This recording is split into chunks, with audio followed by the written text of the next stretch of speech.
2005 সালে এই 2006 সালে আপনাদের মনে আছে কি তা জানি না, খেয়াল করে দেখুন তো, বয়স্ক লোকেরা পাবেন। 2006 সালে একটা ফুটবল বিশ্বকাপ হয়েছিল। ফুটবলটা বিশ্বকাপ প্রত্যেক 4 বছর অন্তর হয় ফুটবল বিশ্বকাপ। তো ফুটবল বিশ্বকাপ হয়েছিল 2006 সালে, যেবারে সালটা ছিল 2006 সাল। ফাইনালে দুটো দল উঠেছিল, মনে আছে আপনাদের? ইতালি আর ফ্রান্স। ইতালি আর ফ্রান্স। ফ্রান্সের ক্যাপ্টেন ছিলেন একজন মুসলিম ছেলে, জিনেদিন জিদান। আর ইতালি আর ফ্রান্স দুটো দল ফাইনালে উঠলো। যে দেশে খেলাটি হয়েছিল, খেলাটির নাম, দেশটার নাম হলো জার্মান। ওই জার্মানের একজন স্ট্রাইকার খেলতেন, তার নাম হলো মেসুত ওজিল, হাফেজ মেসুত ওজিল, তুরস্কের ছেলে। যাই হোক, তো জার্মানির ছেলেমেয়েরা একদিন, জার্মানের একজন শ্রেষ্ঠ ডাক্তার, নাম হলো মিস্টার কুক। কি বললাম? Mister cook. মিস্টার কুককে একদিন প্রশ্ন করছেন জার্মানের ছেলেমেয়েরা, স্যার, রিলিজিয়স অফ ইসলাম সম্পর্কে, দি হোলি কোরআন সম্পর্কে, প্রফেট মোহাম্মদ সম্পর্কে আপনি দয়া করে কিছু মতামত পেশ করবেন। তো মিস্টার কুক কি বলেছিলেন শুনে নিন। উনি একজন খ্রিস্টান, হিন্দু নন, মুসলমান নন। উনি বলেছিলেন, read the holy Quran and tradition of prophet Muhammad Mustafa সাল্লাল্লাহু আলাইহি সাল্লাম, your future life successful, it is my challenge. ওরে জার্মানের ছেলেমেয়েরা, তোরা যদি ভবিষ্যৎ জীবনটাকে উন্নতির চরম শিখরে পৌঁছাতে যাস, আমি মিস্টার কুক একজন খ্রিস্টান হয়ে বলে যাচ্ছি, মুহাম্মদ বলে একজন নবী এসেছিল, সেই নবীর উপরে এসেছিল কোরআন, সেই কোরআনটাকে তোরা ফলো করবি, আর মুহাম্মদ সাল্লাল্লাহু আলাইহি ওয়াসাল্লামের হাদিসগুলো নিয়ে গবেষণা করবি। আমি মিস্টার কুক তোদের বলে যাচ্ছি, উন্নতির চরম শিখরে পৌঁছে যাবে। বলছে, স্যার আপনি নিজে কিছু পেয়েছেন? আপনি নিজে কিছু পেয়েছেন? বলছে, হ্যাঁ পেয়েছি। কি পেয়েছেন স্যার একটু বলুন।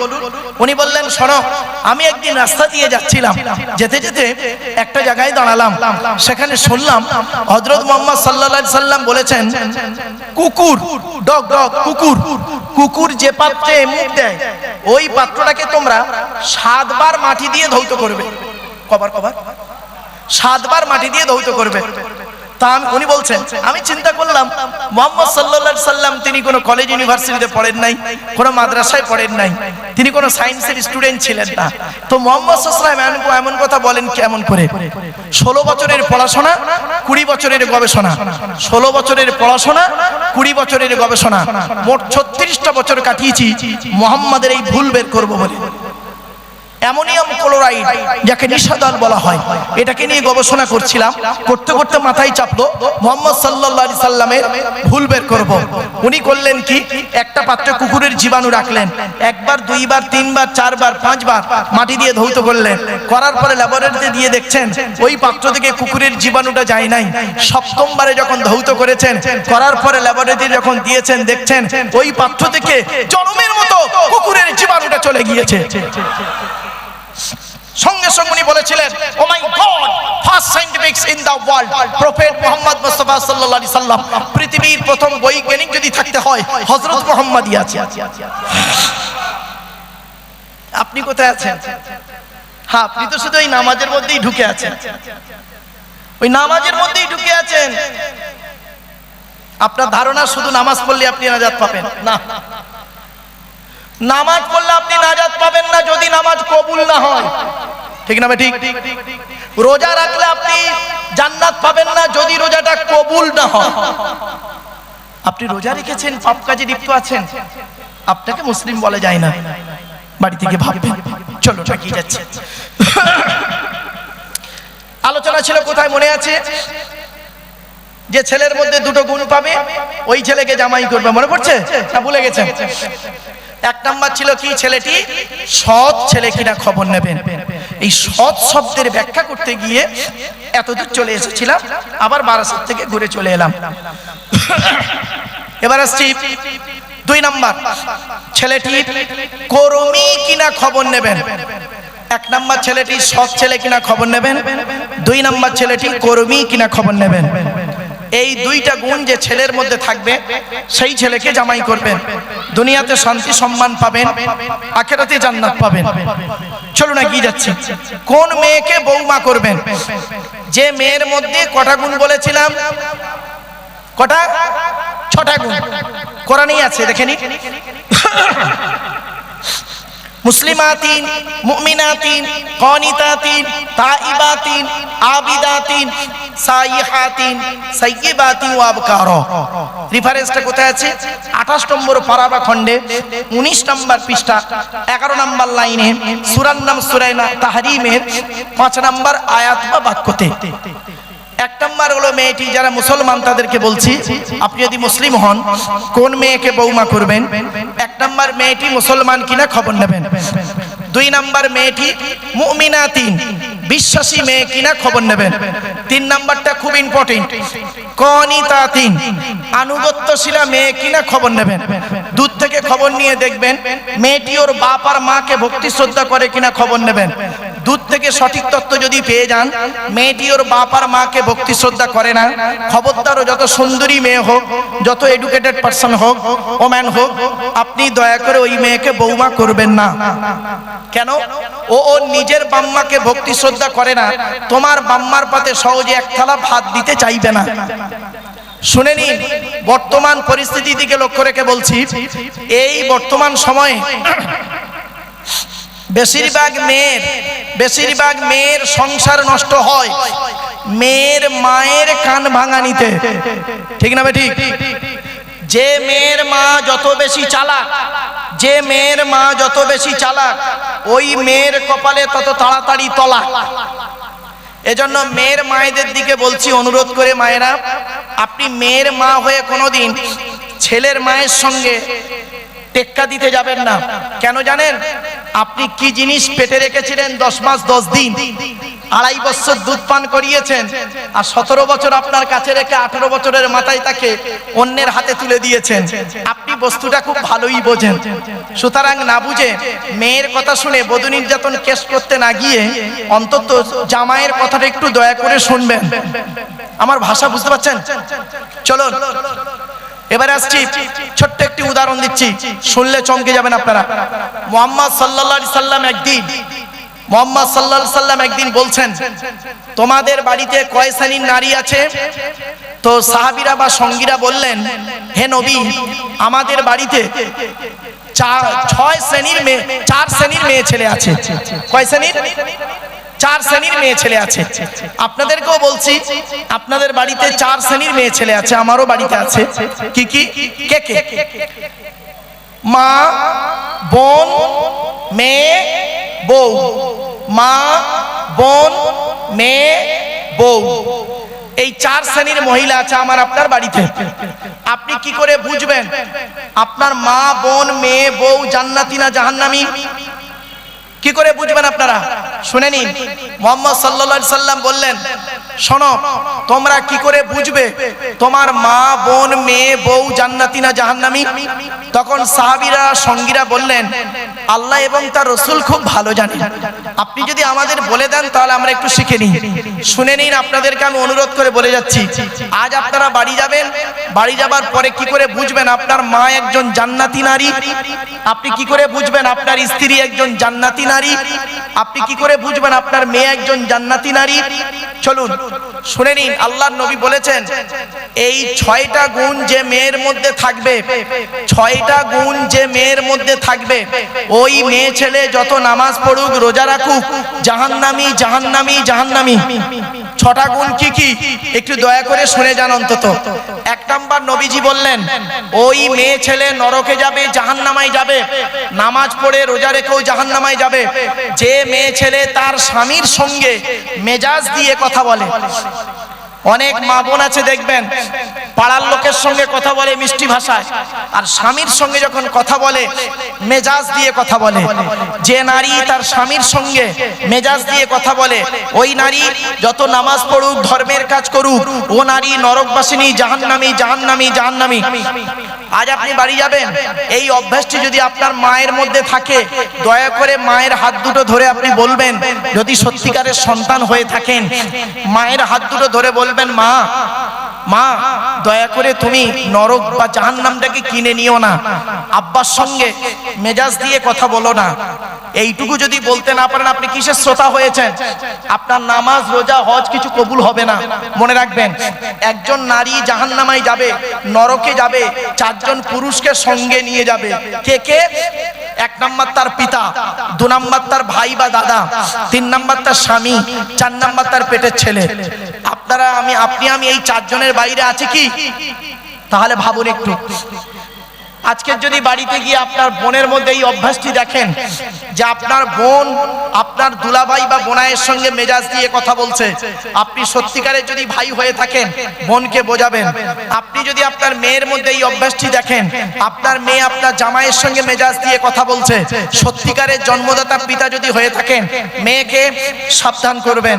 বলে গেলাম, এক নাম্বার নবীজি বললেন ওই মেয়ে ছেলে নরকে যাবে, জাহান্নামে যাবে নামাজ পড়ে রোজা রেখে। যে মেয়ে ছেলে তার স্বামীর সঙ্গে মেজাজ দিয়ে কথা বলে। দুই নাম্বার, ওই মেয়ে ছেলে নরকে যাবে, জাহান্নামে যাবে নামাজ পড়ে রোজা রেখে।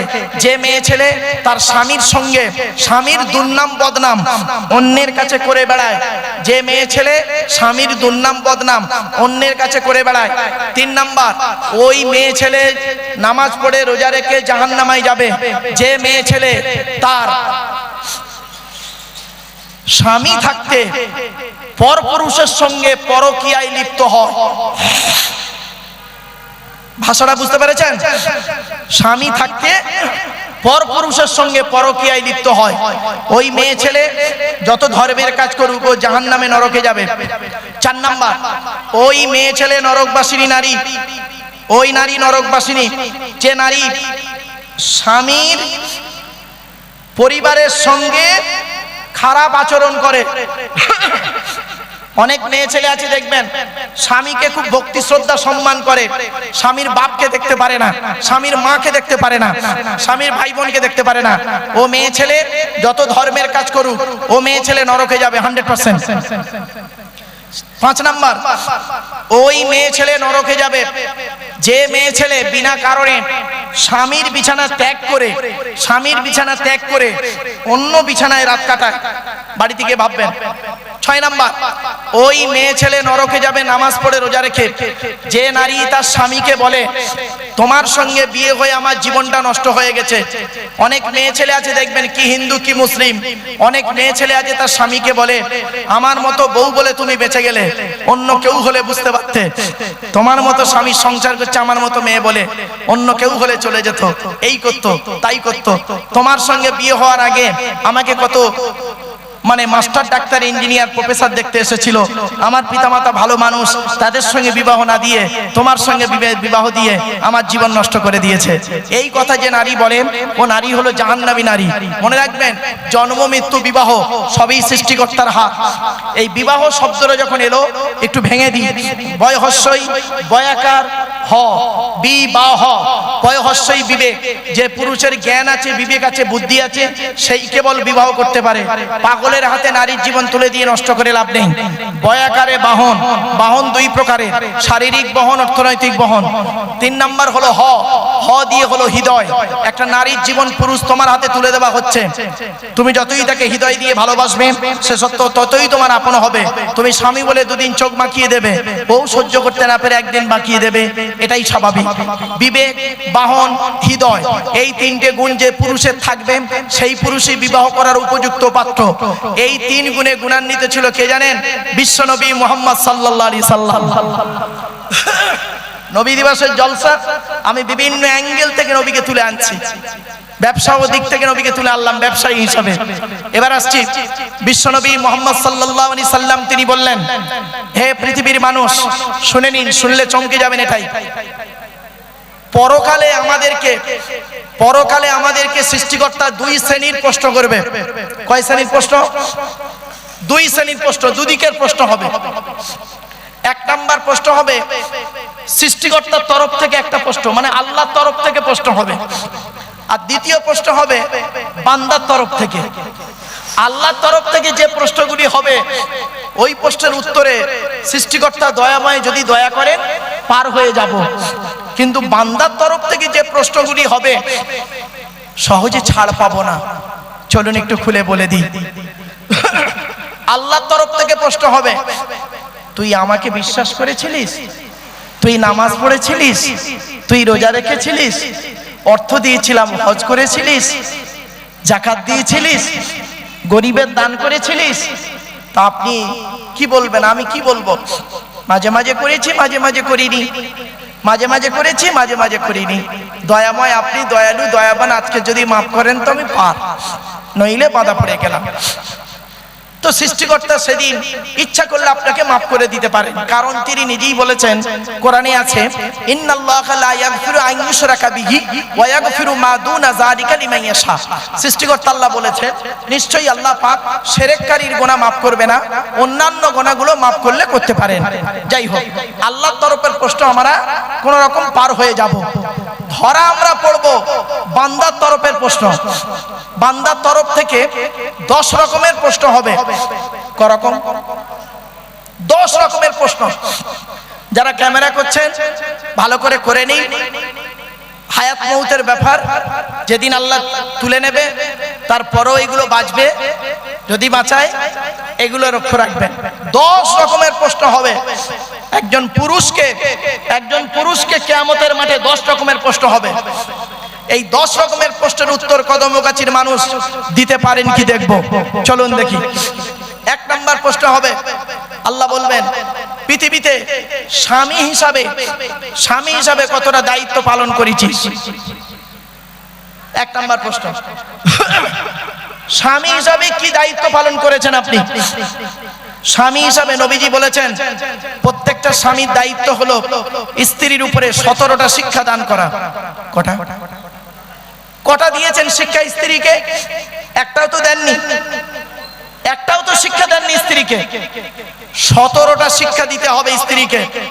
1 নম্বর নবীজি বলেছেন, শুনে নিন, এই স্বামীরা তোমরা তোমাদের স্ত্রীদেরকে এই শিক্ষা দেবে, স্বামী স্ত্রী যখন কথাবার্তা বলবে একে অপরকে সালাম দেওয়া নেওয়া করবে, আল্লাহর রহমত, মহব্বত, ভালোবাসা আল্লাহ বাড়িয়ে দেবে।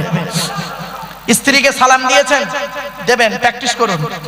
2 নম্বর বলা হয়েছে, এই স্বামীরা তোমরা তোমাদের স্ত্রীদেরকে এই শিক্ষা দেবে, তারা যেন কোনোদিন কাবা শরীফের দিকে মুখ করে থুতু যেন না ফেলে। 3 নম্বরে বলা হয়েছে, তোমরা তোমাদের স্ত্রীদেরকে এই শিক্ষা দেবে, তারা যেন কোনোদিন কাবা শরীফের দিকে মুখ করে পেশাব পায়খানা যেন না ফেলে। 4 নম্বরে বলা হয়েছে, তোমরা তোমাদের স্ত্রীদেরকে এই শিক্ষা দেবে, তারা যেন কোনোদিন কাবা শরীফের পেছন ফিরে যেন পেশাব পায়খানা যেন না ফেলে। 5 নম্বরে বলা হয়েছে, তোমরা তোমাদের স্ত্রীদেরকে এই শিক্ষা দেবে, তারা যেন কোনোদিন গোসলখানায়, বাথরুমে, গোসলখানায় যেন পেশাব যেন না ফেলে। 6 নম্বরে বলা হয়েছে, তোমরা তোমাদের স্ত্রীদেরকে এই শিক্ষা দেবে, তারা যেন কোনোদিন গোসলখানায় উলঙ্গ অবস্থায় গোসল যেন না করে। তারপরে বলা হয়েছে, তোমরা তোমাদের স্ত্রীদেরকে এই শিক্ষা দেবে, তারা যেন কোনোদিন হাতের চুড়ি, কি বলেন, হাতের চুড়ি তারা যেন কোনোদিন দুটো ব্যবহার যেন না করে। মা বোনেরা শুনে নিন, আপনাদের বলে যাচ্ছি, আপনি আজকের আপনার স্ত্রীকে গিয়ে বলবেন এক হাতে একটা চুড়ি পরতে, এক হাতে দুটো চুড়ি পরতে মুহাম্মদ সাল্লাল্লাহু আলাইহি ওয়াসাল্লাম নিষেধ করেছেন। এটা স্বামীর দায়িত্ব। এরপরে বলা হয়েছে, এই স্বামীরা তোমরা তোমাদের স্ত্রীদেরকে এই শিক্ষা দেবে, নামাজের শিক্ষা দেবে, তোমরা তোমাদের স্ত্রীদেরকে ভাষা শিক্ষা দেবে, তোমরা তোমাদের স্ত্রীদেরকে কি কোরআনের শিক্ষা দেবে, তোমরা তোমাদের স্ত্রীদের সঙ্গে ভালো আচরণ করবে, স্ত্রীর পিতামাতার গালি দেবে না। স্ত্রীর পিতামাতার গালি দেওয়া হলো হারাম, হারাম, হারাম। স্ত্রীর পিতামাতাকে শ্বশুর শাশুড়ি গালি দেওয়া হলো হারাম। তাই আপনাদেরকে আমি অনুরোধ করে বলে যাচ্ছি, এগুলো একটু ফলো করুন। এরপরে বলা হয়েছে, তোমরা তোমাদের স্ত্রীদেরকে এই শিক্ষা দেবে, তারা যেন কোনোদিন মাথার বালিশ তারা যেন কোনোদিন দুটো ব্যবহার যেন না করে। স্বামী স্ত্রী যখন ঘুমাবে একটি মাত্র লম্বা বালিশে মাথা রেখে ঘুমাবে। স্বামী স্ত্রী যদি এক বালিশে মাথা রেখে ঘুমায়, আল্লাহর রহমত, মহব্বত, ভালোবাসা আল্লাহ বাড়িয়ে দেবে। এরপরে বলা হয়েছে, এই স্বামীরা তোমরা তোমাদের স্ত্রীদের সঙ্গে মাঝে মাঝে বেড়াতে বেরোবে। স্ত্রীকে নিয়ে বেড়াতে যাওয়া সুন্নাহ। আল্লাহর নবী বলেছেন, তুমি তোমার স্ত্রীকে নিয়ে বেড়াতে বেরো। আপনি কোথায় আছেন? পরের স্ত্রীকে নিয়ে বেড়াতে বেরোলে খুব ভালো লাগে, নিজের স্ত্রীকে নিয়ে বাড়িয়ে বেরোতে খুব ভালো লাগে না। এজন্য মনে রাখবেন, আমি একটা কথা বলে থাকি প্রায় সময়, শয়তানের চক্করে হালাল বস্তুতে মজা কম, হারাম বস্তুতে মজা বেশি। আল্লাহর রহমতের দুনিয়াতে হালাল বস্তুতে ডবল মজা, হারাম বস্তুতে মজাই নেই। ভাষাটা বুঝতে পারলেন? বাড়ি থেকে ভাববেন নিজের ঘরের স্ত্রী রয়েছে অত সুন্দরী, নিজের স্ত্রীর প্রতি ভালোবাসা কমে গেছে, কাজের মেয়েটার প্রতি মহব্বতটা বেড়ে গেছে। বাড়ি থেকে ভাববেন এই কথাগুলি। চলুন এগিয়ে যাচ্ছি। এরপরে বলা হয়েছে মুহাম্মদ সাল্লাল্লাহু আলাইহি সাল্লাম বললেন, তোমরা যেমন খাবে স্ত্রীকে তেমন খাওয়াবে, তোমরা যেমন পরবে স্ত্রীকে তেমন পরাবে। তাহলে প্যান্ট গেঞ্জি পরাতে যাবেন না। শুধু তাই নয়, এরপরে নবীজি বলেছেন তোমরা কি করবে, স্ত্রীদের কাজের সহযোগিতা করবে, স্ত্রীদের কাজের সহযোগিতা করবে। চলো তাহলে এক নাম্বার হলো স্বামী হিসাবে কতটা দায়িত্ব পালন করেছেন, কিয়ামতের মাঠে আল্লাহ আপনাকে ধরবে। দুই নাম্বার হলো পিতা হিসাবে কতটা দায়িত্ব পালন করেছেন। পিতা হিসাবে জন্ম দিলেই বাপ হওয়া যায় না, পেটে ধরলে মা হওয়া যায় না। তিন নাম্বার ছেলে হিসাবে কতটা দায়িত্ব পালন করেছেন, পিতামাতার সেবা যত্ন করেননি, নিজের শ্বশুর শাশুড়ির খুব ভক্তি করেছেন, ভালো জামাই হতে পেরেছেন, ভালো সন্তান হতে পারেননি। আমি আপনাদের বলে যাচ্ছি, ভালো সন্তান হন, ভালো পুত্র হন, ভালো জামাই হওয়ার আগে। আমরা ভালো জামাই হতে পেরেছি, ভালো পুত্র হতে পারিনি। আমার ভাষাগুলি বুঝুন। চলুন একটু এগিয়ে যাই। এরপরে আসছি, এক নাম্বার হলো স্বামী হিসাবে কতটা দায়িত্ব পালন করেছেন আপনি। দুই নাম্বার, বাড়ি থেকে ভাববেন। দুই নাম্বার হলো পিতা হিসাবে কতটা দায়িত্ব পালন করেছেন। আল্লাহর নবী বলেছেন প্রত্যেক পিতামাতার দায়িত্ব হলো ছেলে মেয়ের উপরে তিনটি। আল্লাহ নবী বলেছেন, আমি বলি নাই, হাক্কুল ওয়ালিদি আলাল ওয়ালাদি সালাসাতু আশিয়া। আল্লাহ নবী বলেছেন প্রত্যেক পিতামাতার দায়িত্ব, ছেলে মেয়ের দায়িত্ব হলো ছেলে মেয়ের জন্য তিনটি। কি কি? ছেলে মেয়ের উপরে প্রত্যেক পিতামাতার দায়িত্ব তিনটি। কি কি? এক নাম্বার হলো আইয়াকসিনা ইসমাহু। নবীজি বললেন এই পিতামাতা ছেলে মেয়ে জন্মগ্রহণ করলে সুন্দর সুন্দর নাম রাখবে। দুই নাম্বার হলো ওয়াইজা ওয়ালাদা ওয়া ইউআল্লিমুহুল কিতাবা। ছেলে মেয়ে কথাবার্তা বলতে শিখলে তাকে কোরআনের শিক্ষা দেবে, লেখাপড়া শেখাবে। তিন নম্বরে বলা হয়েছে কি ওয়াইজা বালাগা ওয়াইজাউ বিজাহু ইজা আদরাকা। ছেলে মেয়ে যখন প্রাপ্ত বয়স্ক হয়ে যাবে, যৌবন তাদের যখন ফুটবে, পিতামাতার দায়িত্ব হলো সঠিক সময়ে পাত্র পাত্রী দেখে বিবাহের ব্যবস্থা করা। সঠিক সময়ে যদি আপনি আপনার ছেলেকে বিবাহ না দেন, ওই ছেলে মেয়ে যদি পাপ কাজে লিপ্ত হয়, ও নামাজি হাজী সাহেব মুফতি সাহেব, তোমার ছেলে মেয়ে যদি পাপ কাজে লিপ্ত হয়, ওই পাপের বোঝা তোমার ঘাড়েই পড়বে। মনে রাখবেন, একজন পুরুষ চারজনকে খুশি করলে জান্নাতি। কয়জন? একজন পুরুষ চারজনকে খুশি করলে জান্নাতি। একজন নারী তিনজনকে খুশি করলে জান্নাতি। একজন পুরুষ চারজনকে খুশি করতে হবে। কে কে? এক নাম্বার পুরুষ, আপনি আপনার রব আল্লাহকে খুশি করুন, অর্থাৎ কোরআন মোতাবেক জীবন যাপন করুন। দুই নাম্বার, আপনি আপনার নবীকে খুশি করুন, অর্থাৎ নবীর হাদিস মোতাবেক জীবন যাপন করুন। তিন নাম্বার হলো আপনি আপনার হকের উপরে আপনি আপনার জন্মদাতা পিতাকে কি করুন, পিতার হক আদায় করুন। চার নম্বরে হলো আপনি আপনার মায়ের হক আদায় করুন, সেবা করুন, পিতামাতার সেবা যত্ন করুন। তাহলে একজন পুরুষ চারজনকে খুশি করতে হবে, আর একজন নারী তিনজনকে খুশি করলে জান্নাতি। এক নম্বর হলো কে? আপনি আপনার রব, মা বোন, আপনি আপনার রবকে খুশি করুন, নবী আল্লাহকে খুশি করুন, নবীকে খুশি করুন, আর আপনি আপনার হকের উপরে স্বামীকে খুশি রাখুন। এই তিনজনকে যদি কোনো নারী খুশি রাখে, আল্লাহ খুশি হয়ে যাবে। এজন্য আমি আপনাদের কাছে অনুরোধ করছি, আপনারা এই কথাগুলোকে একটু মূল্যায়ন করুন।